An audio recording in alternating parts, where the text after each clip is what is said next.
the third, coming to you live from the palatial home studios of Bald Spots Productions here in the beautiful city of Santa Ana, California. Joining me in studio, as per the usual, is my friend, my brother in Christ, the disembodied voice of Rudy. Hey, everybody, I love you all. Waka, waka, waka with the Lord. It's going to be a good interview. I hope so. And joining us from a more than acceptable safe social distance through the miracle of telephony is my guest for this evening, Rob Ekno. How you doing, Rob? Hi, Rob. Hey, how are you, Rudy? How are you, Bill? Good to see you all. And we are going to be talking about my favorite subject of all time, our Lord and Savior Jesus Christ. Oh my gosh, how do we get to do that for about an hour? We can do whatever you like. Wow, I'll tell you what, yeah, we can get started. I was excited when you introduced Rudy that way as well. So I don't get to do a lot of shows where people actually talk about what's important in this world. Yeah, we are pretty flexible with what we talk about, depending on who I'm with, and it's not often I get somebody who's excited about talking about Jesus. Oh man, let me tell you what. If it wasn't for him, I'll tell you really quickly, Bill. Before we get into anything else, but just Sunday, I went to church, and the pastor shared. He was talking about us all sharing our own stories in life, right, as people here on earth. And he said, the story is to go, I was, Jesus did, and then I am. And that's the story of, I can tell you that's the story of my life anyway. Okay. Well, it sounds like there will be some interesting stuff to talk about. That's for sure. I've never been called boring yet on a podcast, so I hope that yours and Rudy's is not my first one here. You know what I'm saying? Oh, me too. But where are you located? At the moment, I am in Los Angeles. Okay, so just up the street from us. Yeah, I go back and forth between here and Alaska. Those are my two go-to places. Nice. My parents are on their way to an Alaskan cruise running out of Vancouver. Nice, very nice. Well, I'll tell you what, every human being on planet Earth needs to go to Alaska. It is also known, now it's not only the last frontier, but it's also known as God's country. Yeah. And when you get up there, if you've never been there, anybody in your audience that has never been there, I can highly suggest that you put it on the priority list of the next thing you can do in your life, because it is just, especially anybody that lives in LA who never sees a star in the pine at night, no matter. There's a reason why they have the stars on the Alaskan flag, because on a clear night, you literally see every star that God ever created in the universe. Wow. Yeah, it's unbelievable. I did a day trip. I had an extended layover on a flight to Korea in Fairbanks. And nice. So I got to spend the day in Alaska, but decided it definitely was not enough time. And, no, you can't spend enough time there. If I go more than a couple of weeks without being back there, I start going crazy. That's awesome. Yeah, I noticed in the little one sentence that you put up that you're an author, producer, Alaskan adventurer, and award-winning reporter. Yes, well, that just means that I'm old. And I have lived a lot of life, and I guess the biggest thing that I have going is that hopefully in a couple of months I will celebrate going from homeless to 30 years of sobriety. Nice. So that Tell us how you did it. Well, I did it. Without God in my life, it never would have happened. No. But my wonderful and absolutely gorgeous grandmother, Jeanette Mary Rose, she is stunning woman, but unfortunately, the disease of alcoholism overtook her life, and she passed away at 52 years old only. And so that was my first sign of that stuff. And then my younger brother, David, who saved my life, and I always keep David's picture right in front of me here because he was my champion. He saved my life, but unfortunately, he went out after 4 years of sobriety and ended up losing his life. Wow. And so I have dedicated my life to honoring him who saved mine. And then it just started taking off from there. Okay. Okay. No, it's funny you said your grandmother's name was Jeanette. My mother's middle name is Jeanette. Ah, very nice. Well, you see, bald people have a lot more in common than we think right there, young man. Yep, that's the truth. And one of the things that I got blessed to do once I did get sober is I ended up out in LA area, and I met my ex-wife, and who got me into the former Crystal Cathedral right down near you. Okay, yeah. And I ended up being asked to run the homeless program down there, and Wow. it was quite the. We built it up into quite the operation, and then once we got it built up, the church said, "Oh, well, now that it's running really good, we'd like to step in and kind of take over now, since there's all kinds of people coming." And sadly, I stepped aside and said, "Okay, you guys can do what you want." And then it fell apart. And then, as you know, and your audience may know, that the church got sold, and it's now a whole Right. different entity. Yes. Yep. Yep. It's now the Christ Crystal Cathedral, the Christ Yep. Cathedral. Yes. Yeah, the Catholic ministry took it over and has been flourishing with that in their own efforts down there as well. So, but yeah, so I was living out of the Greyhound bus station down in Fort Lauderdale after having a flourishing broadcasting career. I was a nationally syndicated sportscaster. I was working out of Boston. I was covering all the Red Sox, Bruins, Patriots, Celtics, covered the 1987 World Series with the Twins and the Cardinals. One of the stories in my next book that's coming out shortly. But yeah, I went from having hard and gotten the rewards from it to learning how to drink really good and snorting a lot of cocaine, and it ended up leaving me up homeless.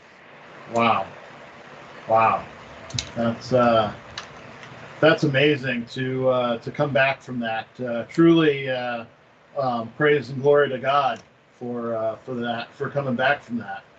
Well, glory to God. You know, my life with God has been in and out. And one of the stories that I have another book that's coming out shortly. It's with the editor right now. And one of the stories is how when I was 10 years old, somewhere in that area, 10, 11, doesn't really matter. One Sunday, I was I was volunteering at my old church in Rhode Island, an Episcopal church back there. And I decided that I wanted to buy something at the convenience store after church, but I didn't have any money. So once I took the collection plates and brought them into the sacristy, I borrowed, without asking God, I borrowed $2 from him out of the collection plate and shoved it up under my robe and went. I think I bought baseball cards or something. I don't know. But for many, many years, I thought that that was why I became an alcoholic. That was God's punishment for me stealing from him. And interestingly, less than 30 days sober, 23 years later, my very first amends was going back to that same church on Christmas Eve and throwing $5 into the basket and repaying God. And I didn't have a lot of money because I was still coming off of being homeless. Sure. And but I'm guessing that he was okay with that amount because I haven't drank a drop of alcohol or snorted a line of cocaine since I put that $5 in there. So apparently it's true. God does forgive. And you know, the bottom line is he probably had forgiven me a long, long, long time before that. But my warped and whacked and addicted mind just kept telling me that I must be getting punished for my stealing the $2. And Right. I've had kind of an up and down and in and out, whatever you want to call it, relationship with the Lord until a few years ago when things really just stuck. And I have been on fire for the Lord ever since. That's awesome to hear. Where do you go to church? I was going to the Crystal Cathedral when I was married while Sure. that was there, and then I ended up going to now it's called One and All Church in San Dimas. Okay. When I was living, it used to be called Christ Church in the Valley, and they changed the name. And when I'm in town here, I go with my girlfriend who happens to be Catholic, and so I end up with her at her church, and I've been learning a lot about that. It's funny, my father's side of the family was Episcopal. At least I knew. At least my father was, and his older brother was all Catholic. And my father's from New England. He passed last year, but my uncle was out here as well. They were all Catholic, so I'm kind of learning a whole lot of new stuff over the last year or two since I met this fabulous woman in my life. And I now have. Here's the funny story. Is that are you guys hearing the same loud static that I'm hearing? I'm hearing a little interference, but Okay. but it's not too bad. Okay, as long as it's not coming through on your end, I can deal with it. That's fine. You know, we ride with these podcasts. I love I love live, whether it's radio, TV, whatever. I just love live because it's like Yeah. it's what's happening, right? You know, and people always try to be so perfect.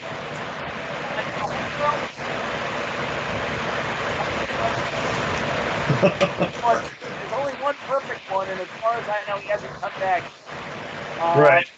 But yeah. Oh, so here's the funny thing.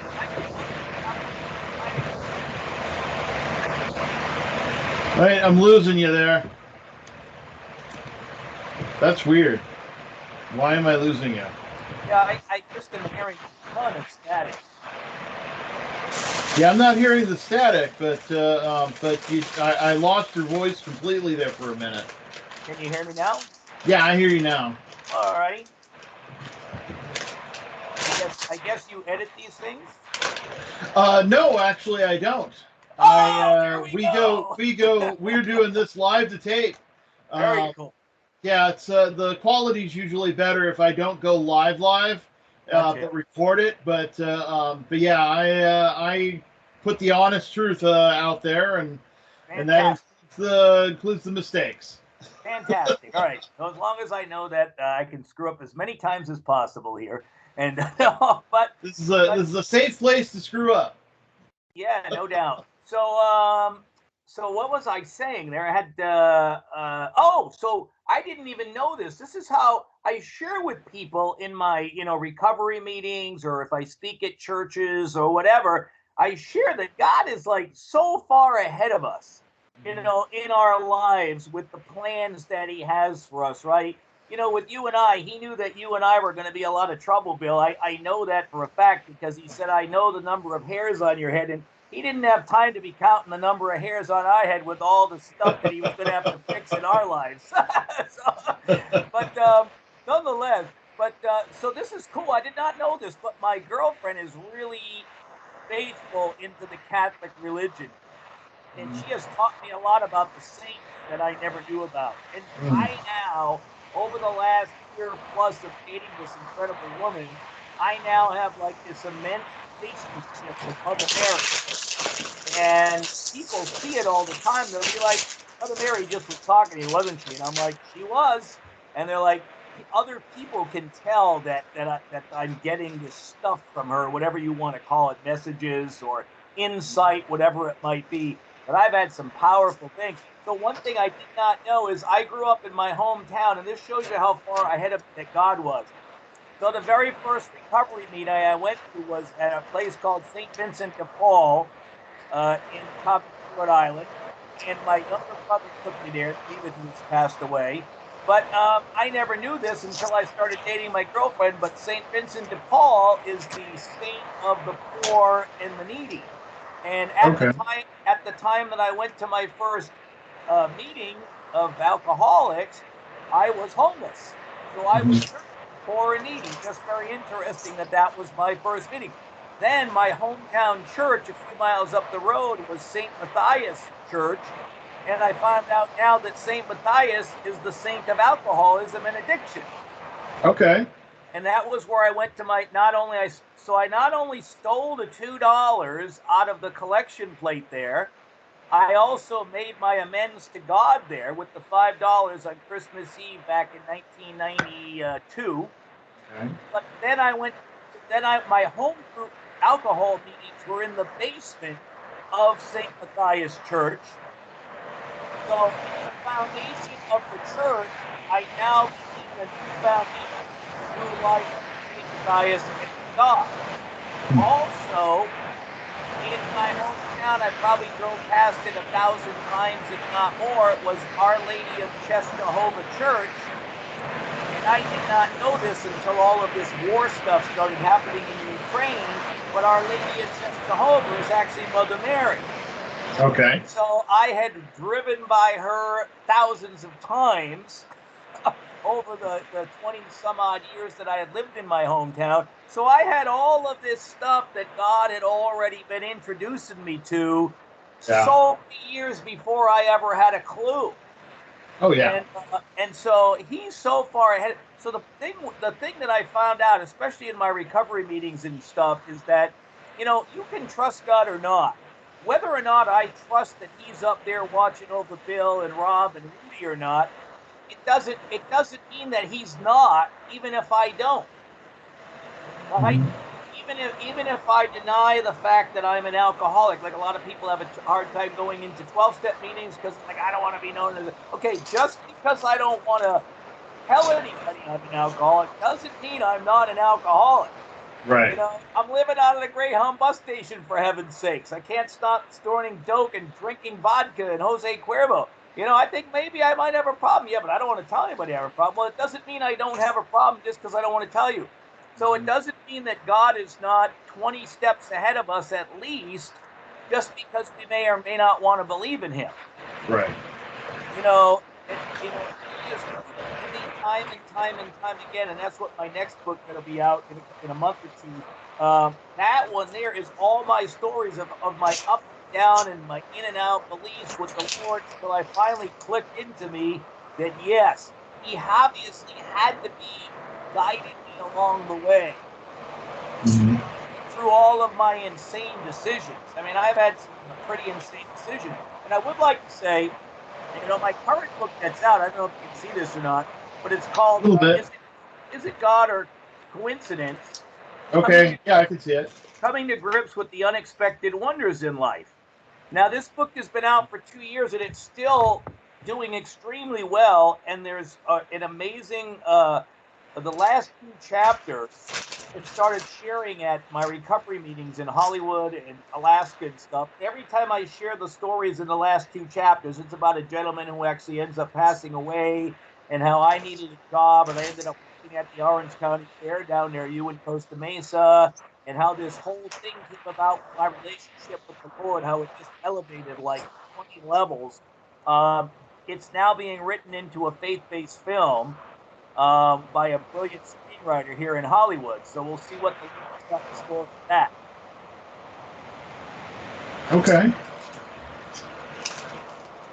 Cool. Yeah, I'm looking it up right now. I'm going to make sure to put the link for Is It God or Coincidence in the final description. It's right on Amazon. It's gotten amazing reviews, and it's funny. I just got a note from Amazon 2 or 3 days ago and said, by the way, we cheated you on your, didn't use the word cheat, but we miscalculated your residual income or royalties. So we gave you a little bit more money in July. We owed you a few extra dollars. So I was like, wow, nice. 2 years later on a self-published book. But here's the deal, Bill. I said, look, at all the stories in here I did not create. They're all given to me by God. Okay. And so they're all God's stories. And so I said, Lord, I will self-publish it, and I will leave the promotion up to you. And so, you know, it's gotten some great response and stuff and some wonderful reviews. But then all of a sudden, I'd say in March of this year, I had been out of work because of a serious injury that happened to me. I almost died in a boat that I was working on up in Alaska. Oh, wow. So I'd been out of work and without having gone back to work, but having this book published, a friend of mine calls me up and says, hey, I'm doing a short film. Would you mind going over to the Miracle Theater in Inglewood, on Market Street in Inglewood? Never heard of the place, but apparently it's a famous theater in the Inglewood community in that part of the Los Angeles. And he said, can you fill in for me because I got COVID? and I'm supposed to do a part in this film that I got with the main actors. But out of all the people that he knows, hundreds and hundreds of people, he called me. So I said to him, I said, well, nothing happens in God's world by mistake. I said, so there's a reason why you got COVID, and you called me out of all the people that you know. And sure enough, the first night I'm there, I meet the main actors, and one of the guys played in Shawshank Redemption and Aliens and stuff. There's some well-known folks, and the gal has done a ton of episodes, NCIS, and all of this good stuff, And so I get to fill in, and I get to be the driver for them. They're a bunch of mobsters, and I'm the driver for the mobsters. Anyways, so I meet the guys the first night. I only knew them for a couple hours. The second night, before I went to work, I said to my girlfriend, I said, honey, tonight the miracle is going to happen at the Miracle Theater. And she said, what do you mean? I said, well, God has me there for a reason. I haven't worked in 3.5 years. The first bit I get is at the Miracle Theater because my friend got COVID and he can't go on the set. And he asked me about, anyways, I show up less than 3 minutes there, Bill.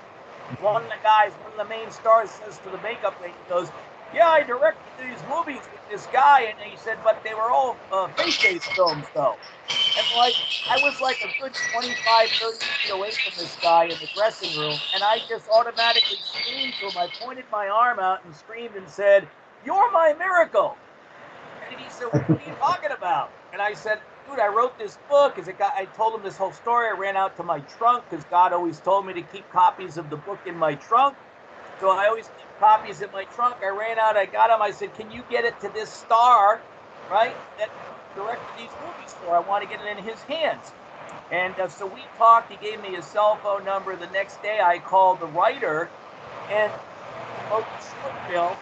And I had heard that night by people on the set that this writer, my friend of mine, I knew he was a writer, but I never know how good he was. They said, oh, this guy's one of the most brilliant writers we've ever read for, and we will work with this guy anytime. I said, really? I didn't know this. So I called my friend to tell him the good news, and I said, and I said, I've got to get a faith-based film written. And he's like, well, why don't you let me write it for you? So now, knowing that this guy's a brilliant screenwriter, I said, you want to write that? He said, yeah, I already read your book. He said, it's one of the best memoirs I've ever read. He goes, I got tons of them on my shelf. He goes, yours is definitely the best by far. So I'd love to do it. So right now, the screenplay is being written, and that's how that came about. It was just, I got to work at the Miracle Theater, and the miracle happened. And now, God's going to do what he wants with the script, and then we'll see what happens with the financing. That's awesome. Yeah, that would be so cool. Well, yeah, I'm gonna have to. Well, I'll share this if I can, Bill.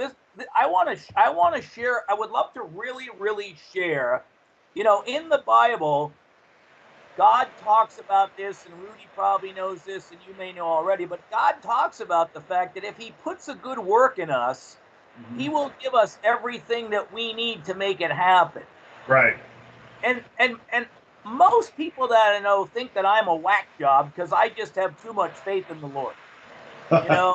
I've had one friend, Don, who told me years ago, he said, you're the richest guy I know on planet Earth. And mind you, I was out of work at the time. I had just gone through a divorce. So, I was at the lowest point of my stuff. I was 20 years sober, but at the lowest point.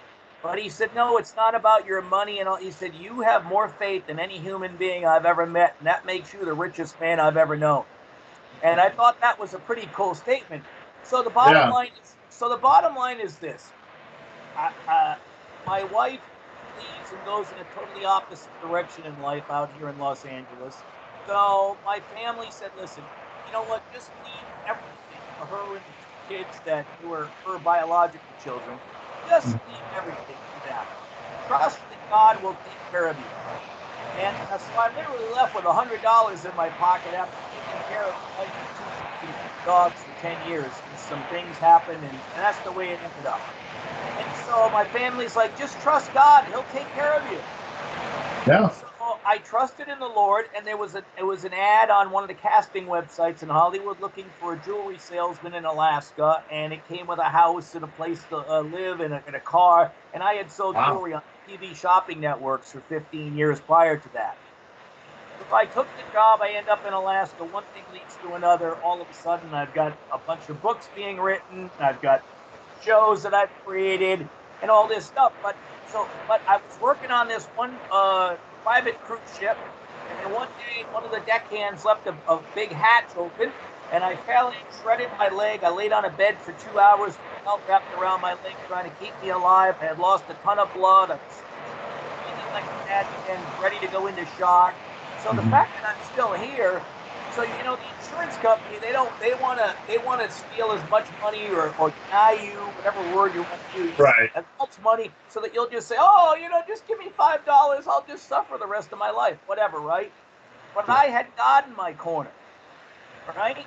And so God said, and I had already written a bunch of this book here had already been written, and I said, well, Lord, I can't finish it because I'm not a writer. I almost flunked out of high school because I couldn't pass English.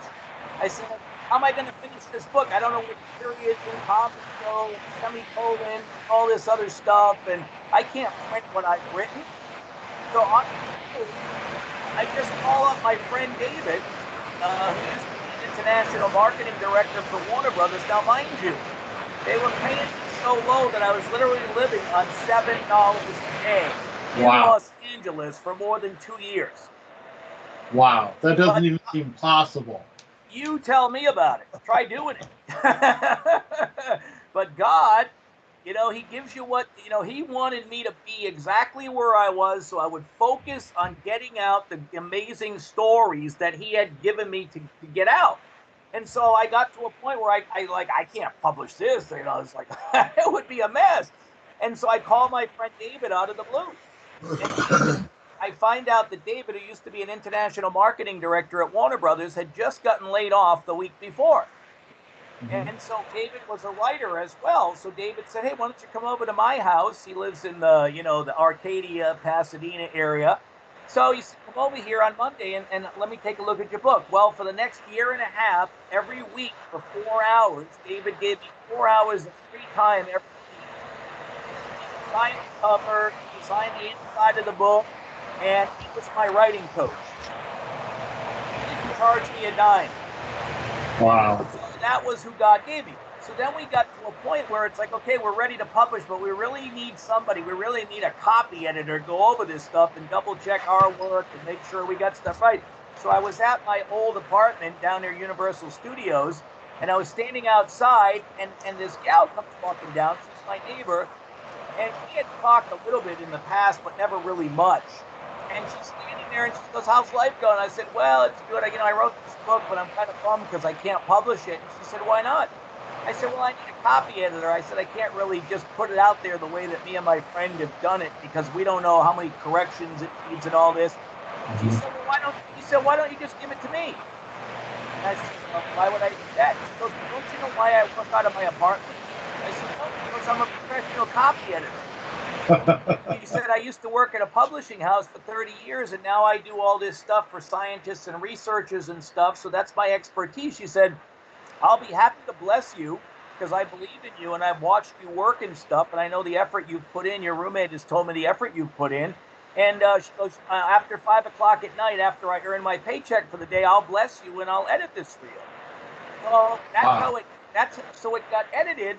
And then she gave it back to me one day. She said, here you go. She said, you know, I really enjoyed reading that book. It was wonderfully written and blah, blah, blah. And I made all the corrections. And I said, well, thank you. She goes, you know what? Actually, I really, really enjoyed reading that book. She said, give it back to me. I want to double check and just make sure I got all the stuff that I needed to get and I didn't miss anything. And so I gave it back to her. She went over it again and she found about 50 things that she had missed. And she corrected them. So then I call up a friend who's a life coach up in Northern California. And I said, hey, man, would you mind taking a look at my book? And if you like it, would you mind writing a blurb that I can write on the back cover, you know, so I can have some testimonials? So he said, well, I need a hard copy. I can't do a online, you know, like me. I can't do stuff online. You know, I have to have a hard copy. So I send it up to him 3 days later. He called. He says, Rob, I just want to let you know, I got your hard copy. And he said, you know, I don't know if I ever told you this or not, but my wife and I are professional proofreaders. So while I'm reading your book to give you a review, I'll proofread it for you and let you know if I find anything wrong with it. So hence God gave me a free proofreader, right? Nice. That's how it got proofread. So then I go, well, Lord, I need some, like a real author to write something nice for the back cover. And God says, well, you know this guy Paul, who you see at some of your stuff on, you go to some social events, and you know this guy Paul. I said, well, I say hi to him and stuff. He goes, yeah, but he always says nice things to you, and he's very kind to you and generous to you. I said, Lord, but Paul is a Pulitzer-nominated author, and he's won awards all around the world. I said, he doesn't have time to deal with me and my book. And I was literally driving on the 210 freeway going to David's, my writing coach, and I'm praying, and the Lord says, Rob, you prayed to me, you asked me who to call, I tell you who to call, and then you argue with me. He said, just pick up the phone and call Paul. So I literally pulled off the 210 freeway, and I said, hey, Paul, this is Rob. I said, I know you're a busy guy and all this. And I said, but is there any chance you might be able to read my book? And if you happen to like it, would you mind, writing a little, 1 or 2 line blurb for me? He goes, oh, my God. He goes, thank you so much for calling. I'm so honored that you would call and ask me to do that for you. And so if you read the back of the book or you check it out on Amazon, you'll see the back cover. Paul wrote 8 lines, a wonderful paragraph, and he compared me to 2 best-selling books. One of them is Conversations with God. So I was like, wow. I said, this is incredible. And again, Paul, no charge for Paul, no charge for the proofreader, no charge for the copy editor, no charge for the cover design, because God wanted his stories out there. Right? And so then people said, Rob, you really need to do an audio book. And I'm like, Lord, that's, another $5,000-$6,000, because the copy editor usually wants 10 to 15 cents a word anyway. So that would, the book's 47,000 words. So it would have cost me about $5,000 to have that. I'm like, how do you do that on $7 a day? And God says, Rob, you got me. I got everything. Trust in me. So then it was time for the audio book, and I called my friend, God's friend Rick. He's got a professional sound editing studio at his house in the Los Angeles area, and he's been a professional sound engineer in Hollywood for 30 years. Call him and ask him. I'm Lord. I said, that's like $5,000-$6,000. I can't call this. And again, Lord says, Rob, you ask me again, you call, and I tell you, you just argue with me. He says, when are you going to stop arguing with me and just listen to what I say and just do it? Please call Rick. So I call up Rick, and I go, hey, Rick, how you doing? And he goes, hey, I saw on Facebook you got your book out. That's really cool. Congratulations. I said, yeah. I said, I'm excited. That's pretty cool. I said, but, keep telling me I need to do an audio book. Without hesitation, Rick said, dude, come over to my house tomorrow morning at 9 o'clock. I got a freaking recording studio right here. He says, just hit the record button. It'll take me 2 or 3 months to fix all your mistakes and stuff. I'll have it all to spec just the way Audible wants it for you, and that's my blessing for you. He said, so be here at 9 in the morning. Bingo. That's how the audio book got done. And so I say that, and I share that story because that's going to be the first story in my sequel to Is It God or Coincidence of how this particular book got written in the first place.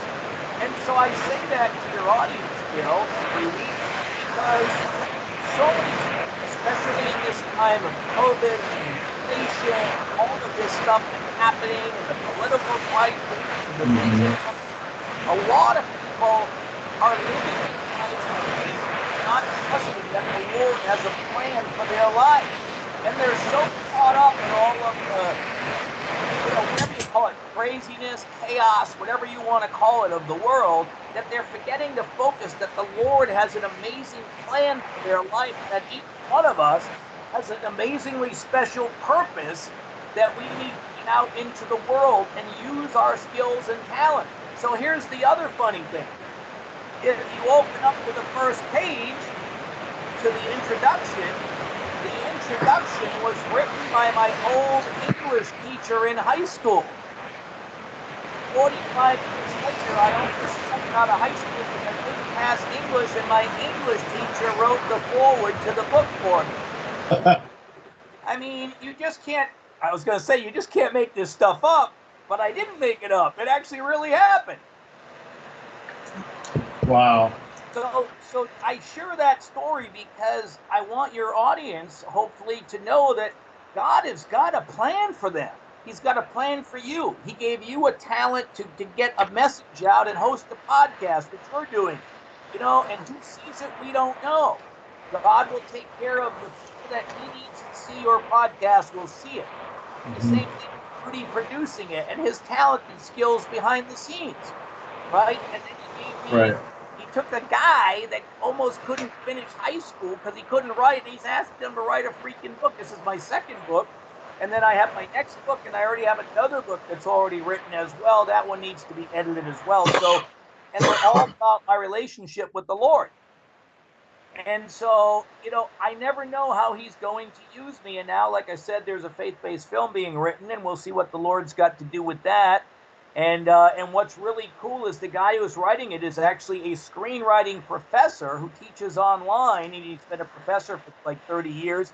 And he's gotten really busy. So what he did was one of his students actually wrote a faith-based film for her thesis on the past class. So a couple of days back, contacted her and said, "Hey, would you like to join me in writing Rob's screenplay for his book?"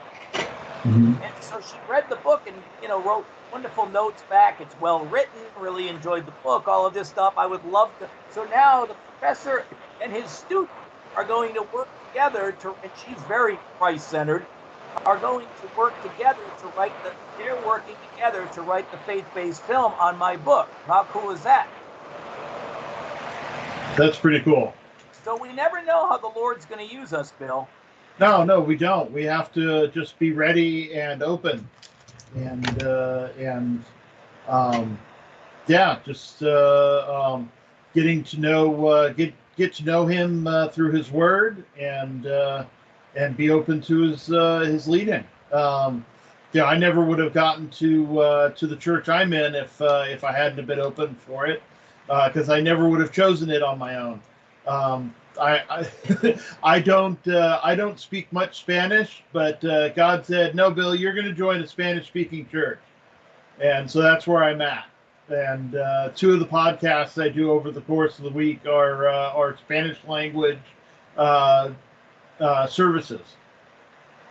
Wow, very cool. Hey, let me tell you what, I go to church now, and there's a lot of Hispanic folks there, and I've been to a couple of Hispanic services as well, and although I don't understand everything, I understand enough. Jesus is a word that's understood in every language. Yep. I always know when the Father is saying Jesus. It's not, but I watch.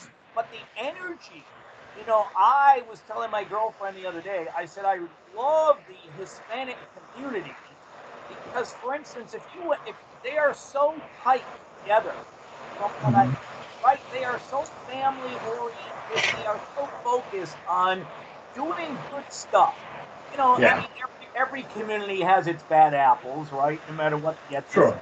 I really admire the Hispanic. If you go up to Elysian Park, where Dodger Stadium is, on a Saturday afternoon, the whole park is just filled with Hispanic families having birthday parties or whatever else they're, celebrating. But they're always together, and they share an incredible value system of family and stuff. And I love that. So you say that, and it's, there's obviously something that was missing that God felt that He knew that you would get without you're going, "Why you sent me here, Lord?"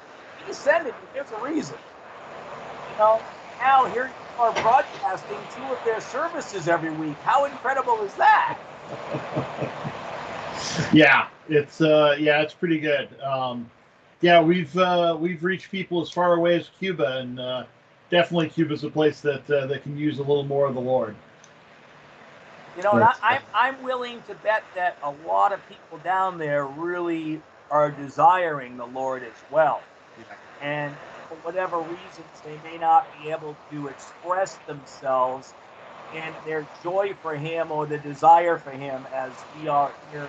And that's one of the things about being here in this country. We're so blessed to be able to express whatever it is our beliefs are. And great, you know, if we could just get God back in this country, rather than taking that poor guy out.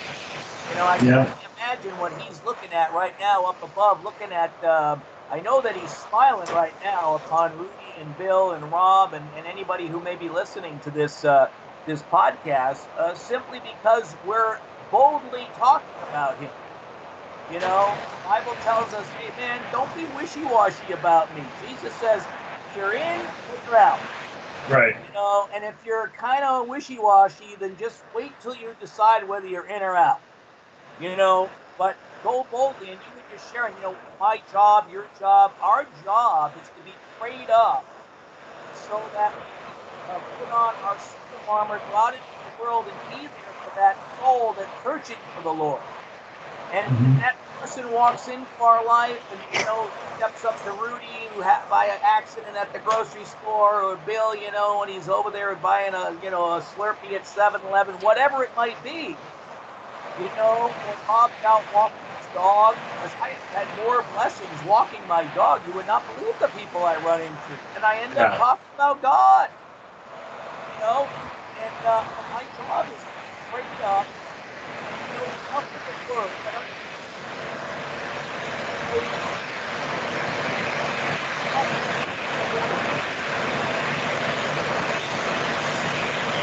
Oh, hold on, lost the audio again. Okay, let's try this. Let's try that again.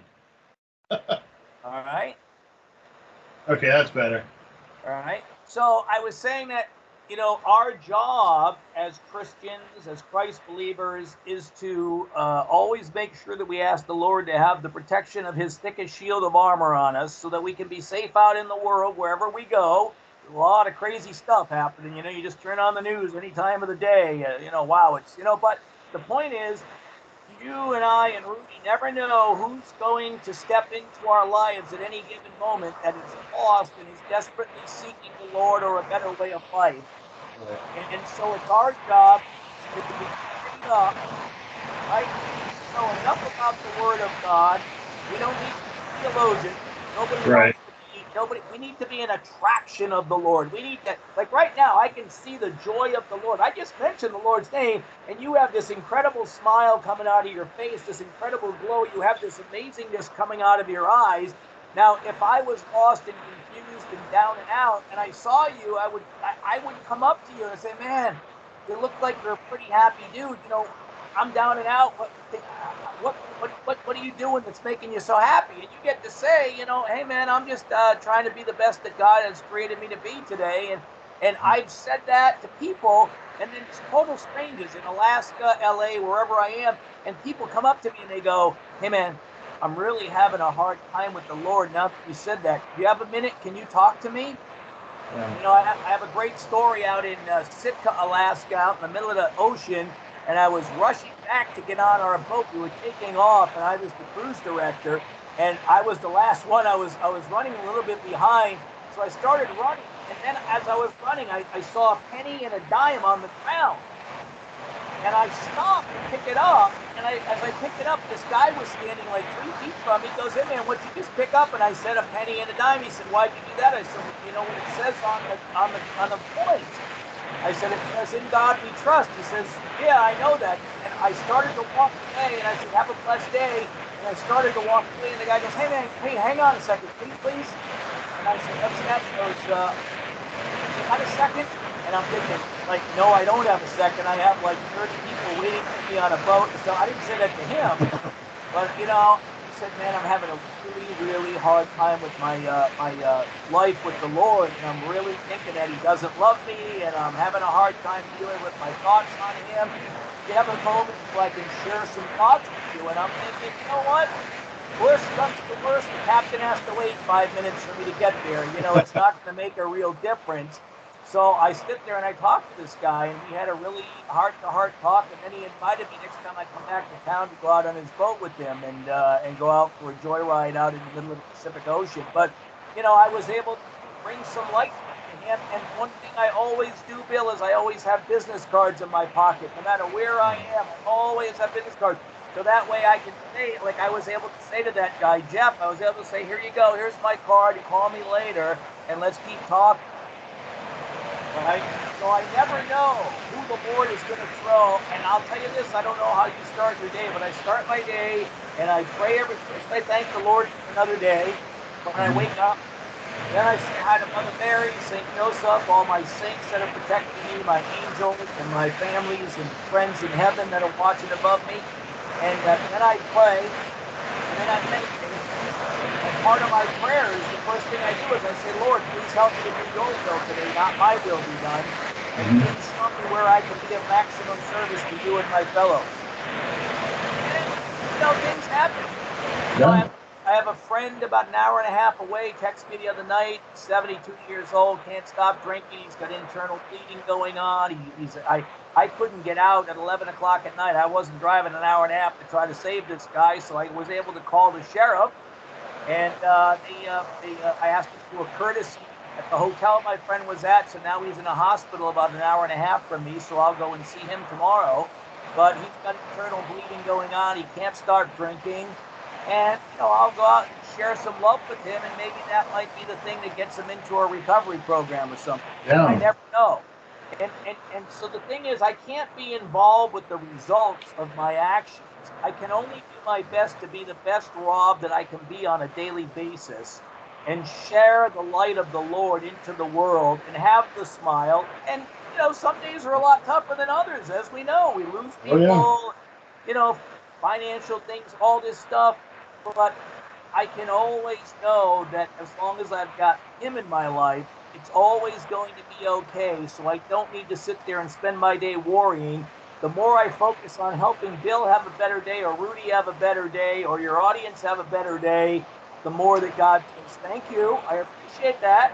When you need, I'll make sure you always have it. You may not get everything in life you want, but I promise you always have everything. Yeah. Yep. As the Stones said, you can't always get what you want, but if you try sometimes, you just might find you get what you need. Absolutely. Absolutely. Yeah. And you got me all fired up for the Lord here. Holy heck. Sounds like you got quite a task ahead of you with your friend in the hospital. So maybe that's a good thing. Mm-hmm. Hey, listen, all I could do the other night, I prayed, what can I do, Lord? I'm not driving an hour and a half a night, and especially I was out here in LA, so I wasn't going to drive on LA freeways at an hour and a half at night at 11 o'clock, Right. We all know what a zoo that is. So I said, what can I do to help my friend? He's holed up in a hotel, and he's on his last few dollars. He's obviously really drunk. He can't stop drinking. And, how do I help him? And the Lord said, call the sheriff. Just ask him to do a courtesy run over there to just check on your friend. And now they were able to get him into a county hospital, and he's there. So I'll go out and see him and just say hi and let him know that somebody cares. He's not alone in this world, and that just because he's got something going on that's a challenge in his life doesn't mean people are going to abandon him. And that the Lord still got, the Lord takes the people who are down the lowest, right? Paul and Moses. Think about it. Moses killed somebody, and he said, "Hey, you're going to be the guy that takes the 10 Commandments and walks down from the hill." Right. So imagine what Moses must have been thinking. He goes, dude, Lord, are you looking at the right guy here? And that's what the Lord does. He takes those of us that are broken and battered and banged up and maybe have made some not so good choices in life. And he says, hey, if you want a better life, I'm here for you. But I do love you. I do love you, though, there, Mr. Bill, that I'll let you have the free will to make whatever choices you want. If you got a better plan for your life than me, then I love you enough and I honor you and respect you enough to let you go and do what you choose. Right. But if one day you should ever say, hey, Lord, any chance you could throw a little help my way, I promise I'll be there for you. Oh, yeah. Yeah, that's for sure. He'll definitely give you enough rope to hang yourself with, but he'll be there to there to help you out of it when you're ready. Oh my God! I can't wait for this next book to come out. I won't talk too much about it now because it's just being edited. But my editor looked at me. She started crying the other day. She said, "I have no idea how you're even alive right now. You know, the things that I put myself through drugs and alcohol and the insanity of it all. It's just, I just tell you really quickly. There was one night I was in Fort Lauderdale. I had just started working after being homeless, and I met some girl at a club, and she's like, "I'd like to get some cocaine," and I'm like, "Okay, well, let's party, man." And I'm like, I had borrowed a friend's car, and I'm like, "Well, I don't know where to get any around here." And her neighbor says, "Oh, you go over to this neighborhood." And he says, just ask for a gal named Michelle and she'll take care of you. I'm like, all right, great. So I back up the driveway and the guy yells to me, he goes, "Hey, man, make sure you be careful, though." And I'm like, "What do you mean?" He goes, "Well, she killed the guy." I said, "What?" He goes, "Yeah, she just got out of prison." I said, "She was in for killing a guy?" She goes, "Yeah, that's why she was in prison, for killing a guy." Now, mind you, the normal human being would say, "Okay, well, you got another place for me to go then." Well, not me.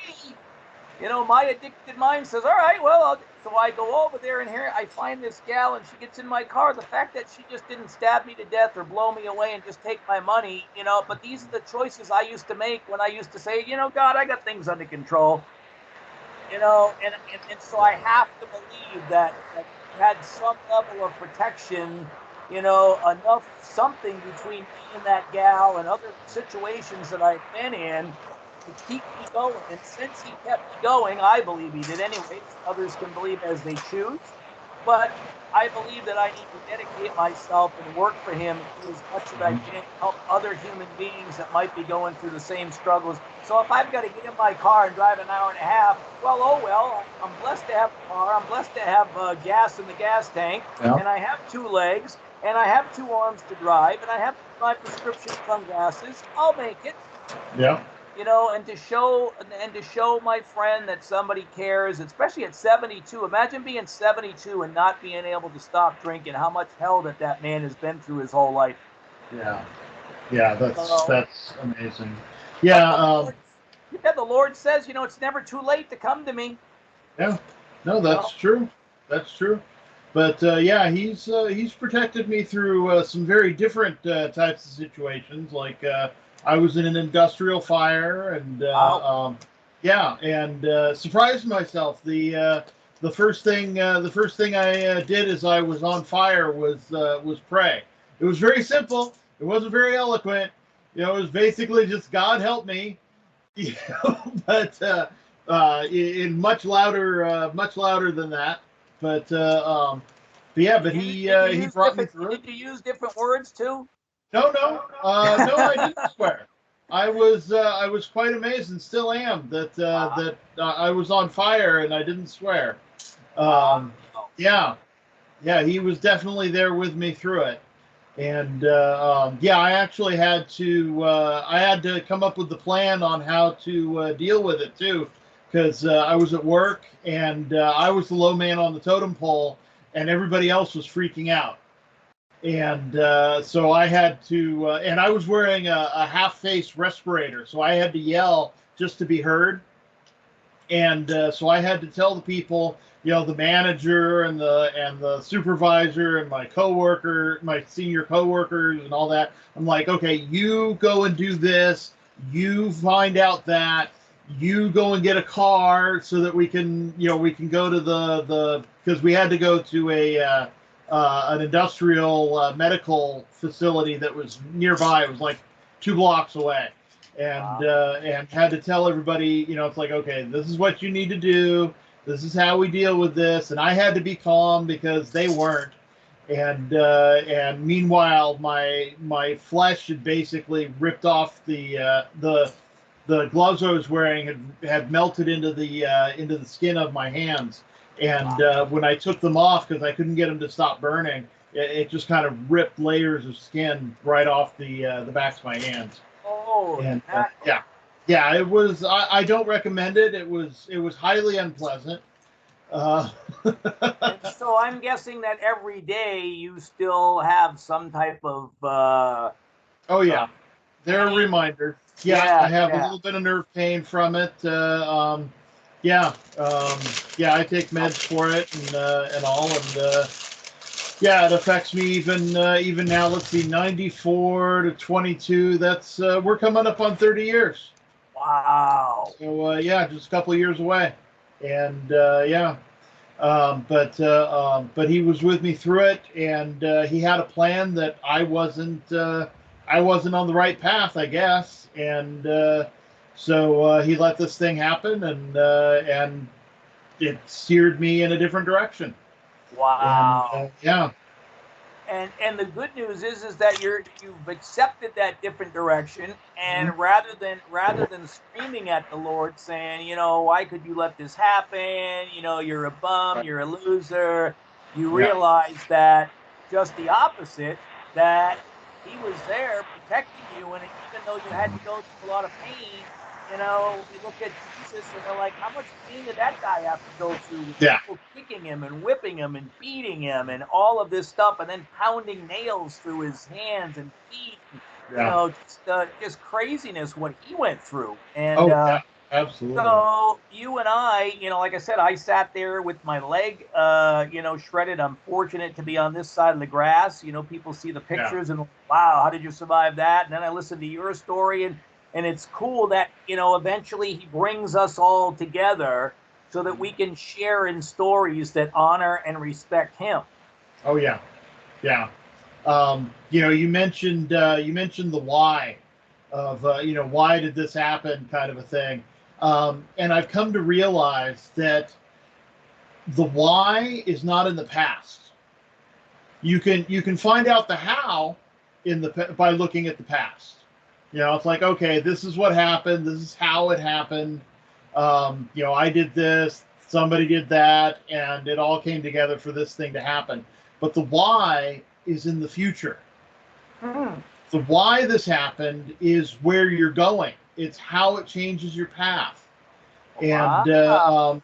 the way my divorce unfolded destroyed me financially, and and I had to move in with my grandparents who lived in Santa Ana, and it was the perfect timing for them because they had gotten older, obviously, but they weren't really able to do all the stuff around the house that needed to get done, the heavy lifting, if you will, and but they weren't ready to move into an assisted living facility yet. So it worked out for them too because I was able to come in and do things like mowing the lawn and taking out the trash and the things they couldn't do anymore. And it worked out for me because I didn't have a place to live. I would have been living out of the Greyhound station. And but when I moved in there, um, I decided to start going to the old family church. Now this is the church. It was an American Baptist church, and it was right there in Santa Ana. And members of my family had been going there since like 1949, and so definitely the family church. Everybody knew me, and met the pastor. And as part of a project I was working on, I was going to sponsor his show for a little bit, and so I went on to his radio program that he did out of the Angel Stadium, Oh, and never left. I ended up being his co-host, and then when we ran out of money to do the show, and he got promoted up to the region to be the executive minister for the region. I took the show and put it online, which led to me doing not only two shows now with my father. One is a straight Bible study, and the other is a topical study. And so we do those on Tuesdays and Saturdays. And I decided to start doing this show too. And so because of my terrible divorce, I could have been, and I did for a little while, like the whole why me, why this, and all that for a little while. It's only natural to do that, right. but I found that by looking outside of myself and the moves that had to be made because of that divorce, now I realize that it happened so that I would end up doing these shows. that I would be a podcaster and talk to all these different people and put out God's message online, and yeah, now it's very satisfying, and I've accepted that what happened for this reason. Well, if my ex-wife had not gone in a totally different direction in her life, I would have never ended up in Alaska. And I would have never met all these incredible people that I have. And because of that, I have 1, 2, 3, 4. There will be a total of a minimum of 5 books that all honor the Lord, all as a result of that. And not only is there a faith-based film being written on this particular book right here, is it not a coincidence? But the next book that I have, after the one I just wrote, I already have 2 people that want to do a action adventure faith-based film.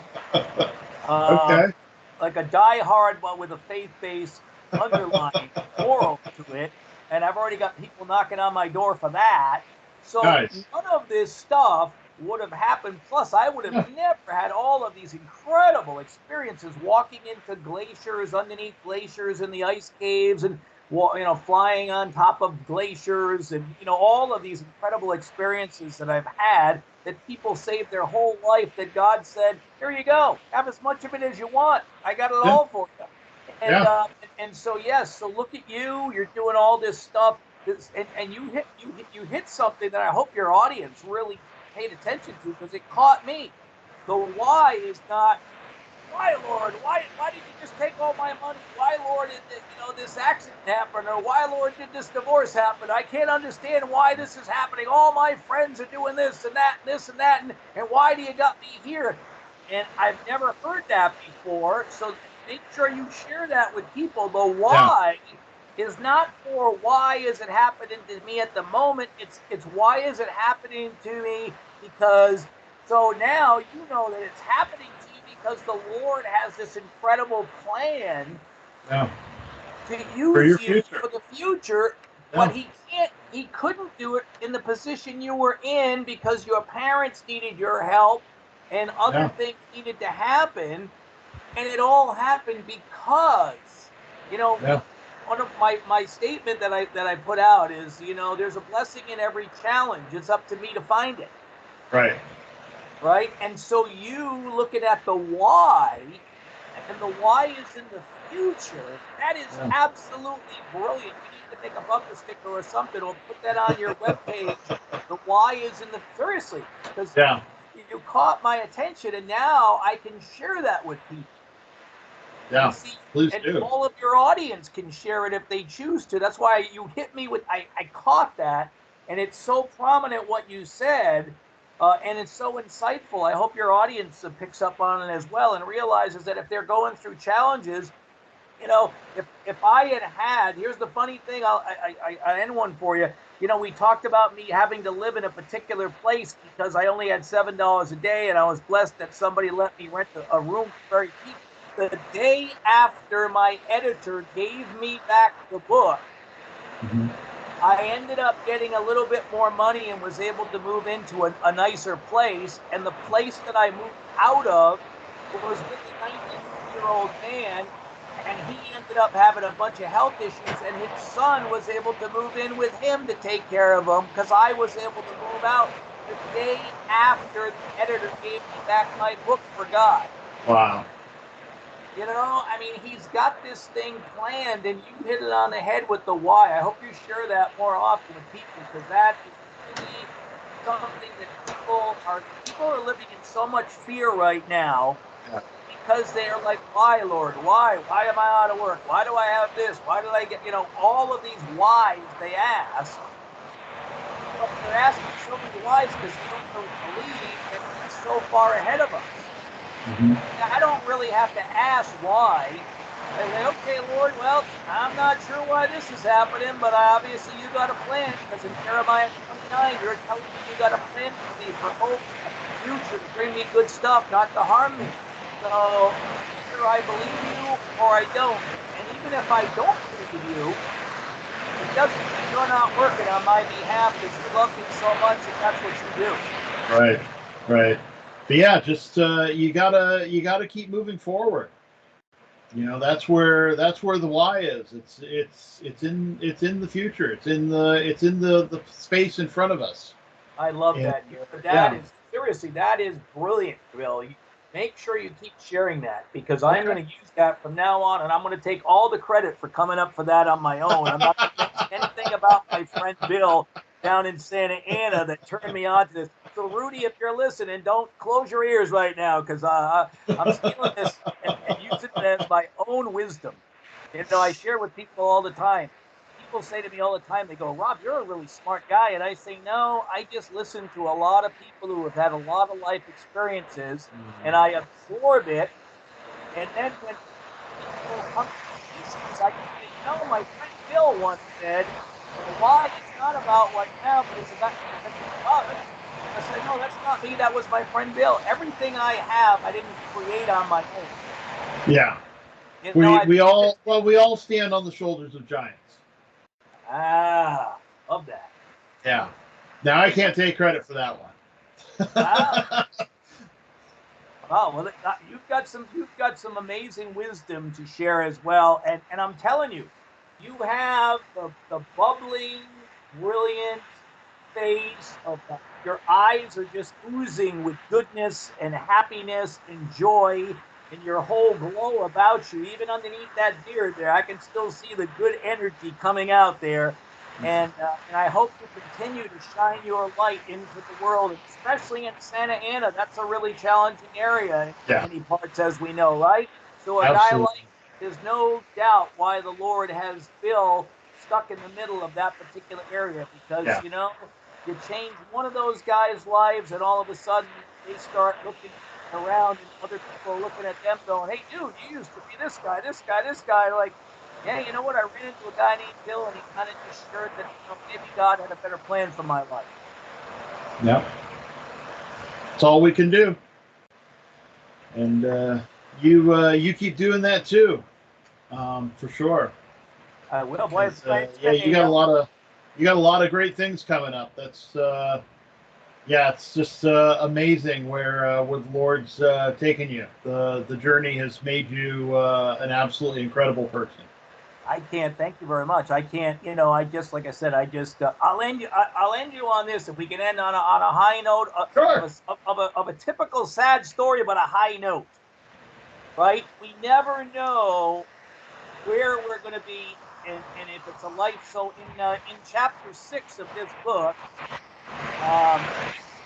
there's a story about how I went to a recovery last year.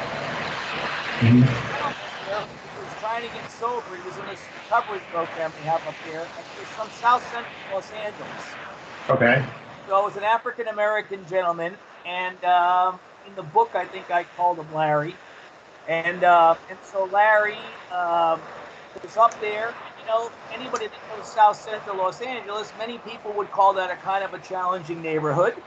And so, you know, here's this rough and tough guy, and I met him at a meeting, and I just said, hey, man, how are you? Good to see you in town, you know, and I gave him my card because I got taught a long time ago to always have a card. I said, man, if I can ever be of any help, here's my number, you know, gave him a hug. 2 weeks later, he's walking down the main street in Juneau about 2 o'clock in the afternoon. He was stumbling and bumbling and all over the place, right? I happened to be walking towards him. He's got 3 or 4 friends with him, and I'm like, oh my God, this guy is, you know, he's going to get hit by a car or something. He's whacked to his, you know, and I step out in front of him and I start confronting him, and I'm like, hey man, what's going on? You know, you're drunk, whatever. And I'm like, you know, the Lord's got a better plan for your life and stuff, right? And I saw in his friends' eyes like they were just like, Larry's gonna just beat you to a pulp any minute now, Rob. You know what? You're saying all the wrong stuff. And I've realized, you know, that over the years, I've never had anybody say anything negative when I've shared the Lord with them. Right? And it's funny, you always seem to listen. One of them. Yeah. Something about God. And so because I had been praying that morning and asking Lord, you know, to put me in positions to help people and stuff, so now the guy says something. So now, all of a sudden, he starts crying, he steps forward, he hugs me, and then he steps back, and it was a colder day, so he pulled up his jacket and was from about an hour earlier, he had sliced his wrist to his elbow. Wow. And I got told later that if somebody's trying to kill themselves, they usually don't go across their wrist. That's just to get attention. They go this way because they want to kill themselves. Yeah. So I saw that, and all of a sudden, I just like really got into his face, like with the God talk, you know, and telling him that God had a bigger purpose. And you could see his friends are like, dude, this guy is just going to beat you to a serious pulp right now. You know, you are way out of line talking about God to this guy, right? Yeah. And all of a sudden, the guy stops, Larry. Now he reaches gently into his pocket, and he just pulls out the bloody knife he had used to try to kill himself with an hour earlier. And he hands it to me. And he says, thank you. Gives me a big hug.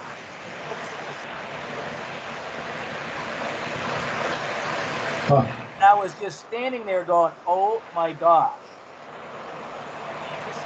So, because I looked back on it,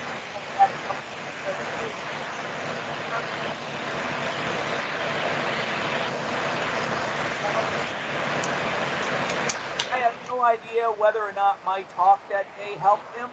Right. You know, but for some reason, God put me in front of him, and I was prayed up, and I had been working my recovery programs. I hit him with the board, didn't tell him anything about me, and I just said all about God. Right. And he's still alive today, as far as I know. He's still up there, and it's been a couple of years now. Excuse me. Wow. But we never know what kind of. I'm holding this bloody knife that the guy, you know, tried to kill himself with.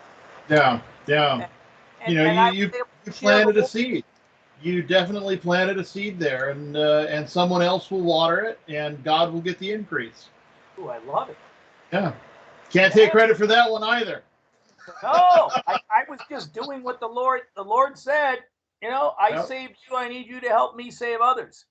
Yeah. Now, I can't save anyone, but as you just said, I can plant the seed. Yep. Yeah. What did Paul said it? I planted a seed, Apollos watered it, and God made the increase. There you go. Beautiful. Well, I find it an honor to be here. Oops. Speaking of the very spiritual girlfriend. The last person I expected to call me in the middle of the afternoon, she's actually out of state at a wonderful convention with a bunch of her spiritual friends. Oh, good. Yeah. So, anyways, that is good stuff. I appreciate the opportunity. If anybody online wants to go and check out Is It God or Coincidence? Coming to Grips with the Unexpected Wonders in Life. It's on Amazon, it's on Kindle, and there's an audiobook as well. And hopefully we'll get a chance to talk in the not too distant future. I have another wonderful series of books coming out that I think your audience will enjoy as well. And it's about, it's basically my journey as Moses or David or Job, really, as my sister calls it, Job, where I lost everything and I battled back and forth. Is God really there? Is he not really there? I love you, Lord. Oh, now it seems like you're not there because I'm not getting what I want. So I might as well just forget that, and hiding under trees in the dark thinking the Lord can't see me. Well, it's like... Oh, a lot of crazy stuff. But I'll tell you what, as you can probably tell, I get really psyched and pumped. I appreciate your time and Rudy's time for allowing me to share about the Lord today. And I hope I appreciate your time. Thank you. My pleasure. It's, anytime he calls, I'm there. So, I would be honored to have coffee with you anytime. Sounds good. Now, there's a question I ask at the end of every show of every guest. Oh, I knew I should have left quicker. Yeah, you should have left quicker. And it's kind of a reset question, because sometimes these talks can get kind of serious and all that, and so it's like, okay, we've had all this, now it's time to reset the system. Okay. Consider a hot dog in a bun. Is it a sandwich? A hot dog in a bun. Well, I mean, a sandwich.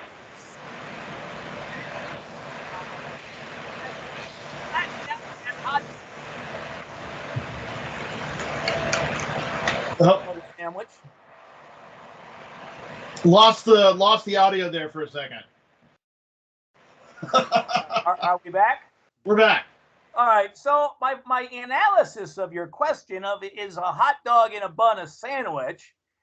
I like to say, you know, if you had sliced the hot dog in half and you laid it in between two pieces of bread, it would be considered a sandwich. So I would say in a bun, and you still put the mustard on top. Mine is mustard, relish, onions, and sauerkraut.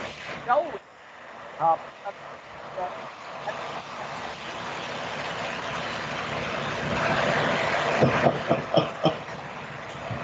Okay.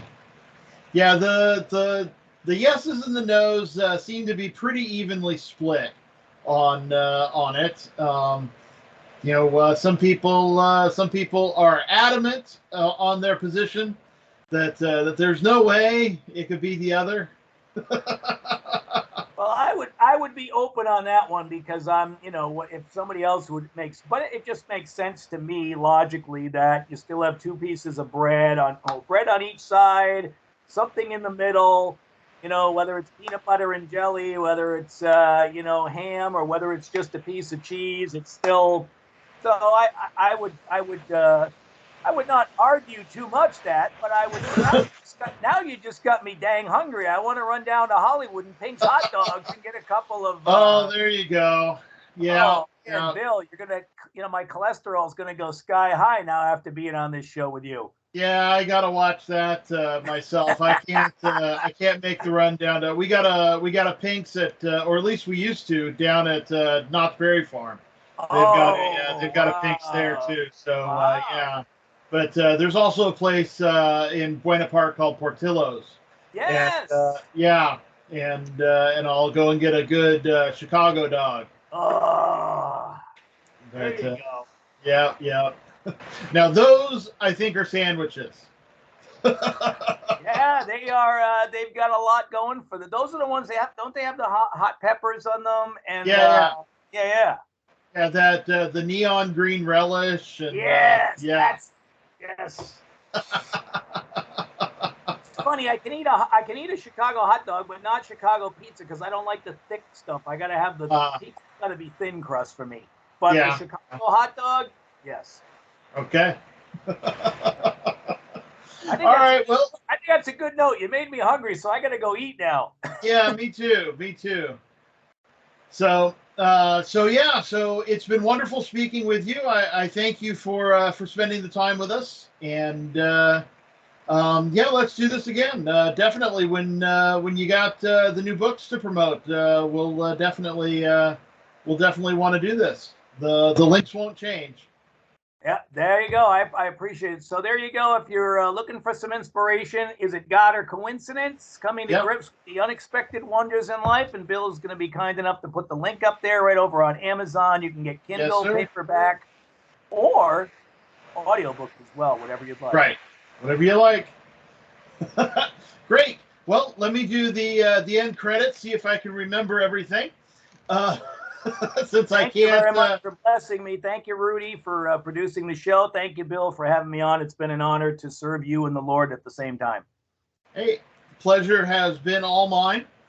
I'd like to thank you all for listening as well. This has been a presentation of Bald Spots Productions.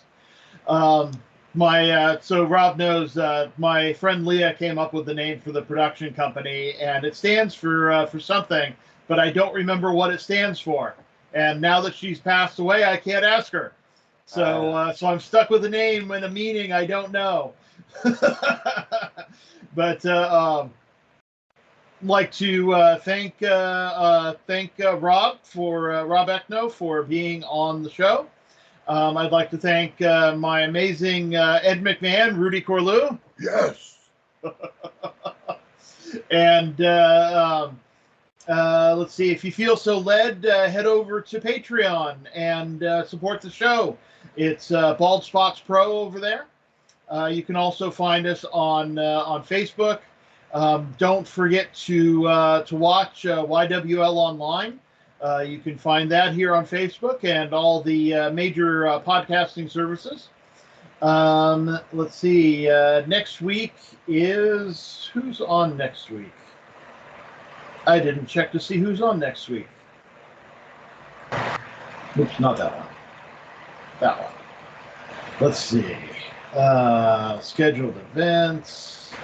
Upcoming would be September 22nd. Joseph M. Leonard. Oh, Joseph's back. And INF Grizzy.